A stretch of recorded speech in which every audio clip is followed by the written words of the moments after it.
చక్కనమ్మ పైడి బొమ్మ తేనె నవ్వుల జాబిలమ్మ లేని సాకులు చెప్పకమ్మ పట్టువోణి కట్టవమ్మ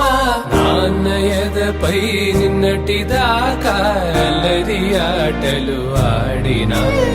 చిన్నారి తల్లి లేత భుజములు నేడు చీరలు మోయునా చెల్లో తురిమిను మంచి సంపంగుల